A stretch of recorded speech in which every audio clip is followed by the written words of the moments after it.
காலையில் எந்திரிச்சோடனே நம்ம குழந்தைகளுக்கும் சரி, நம்மளோட ஹஸ்பண்ட்ஸ்க்கோ நம்ம ஒய்ஃப்ஸ்க்கோ நம்ம வந்துட்டு என்னென்ன கொடுக்குறோம்? Coffee, tea. நான் வந்துட்டு ப்ரோட்டீன் ஷேக் குடிக்கிறேன், பூஸ்ட் குடிக்கிறேன், ஹார்லிக்ஸ் குடிக்கிறேன், மைலோ குடிக்கிறேன். ஓ மை காட், எல்லாத்தையுமே ஸ்டாப் பண்ணிடுங்க. நாளையிலேருந்து உங்கள் வீட்டில் வந்துட்டு இந்த அழகான ஜூஸை நீங்கள் ட்ரை பண்ணுங்க.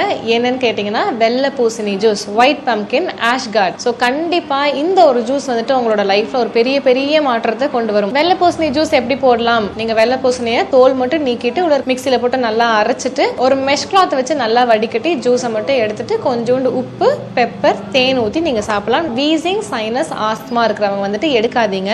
ஒருவேளை எடுக்கிறீங்கன்னா அதில் கொஞ்சம் பெப்பர், இந்து உப்பு ஆட் பண்ணி எடுங்க. இதை எடுத்துட்டு ட்ரை பண்ணுங்க. இல்லை அது உங்களுக்கு ரொம்ப கஷ்டமாக இருக்குது, எனக்கு வீசிங் ஜாஸ்தியாகுது, சைனஸ் ஜாஸ்தியாகுது, நீங்கள் எடுத்துக்க வேண்டாம். மற்றபடி எல்லாருமே ஆக்சுவலாக இப்போ பிரெஸ்ட் ஃபீடிங் மதர் அது இதுன்னு ஏகப்பட்ட கேள்வி.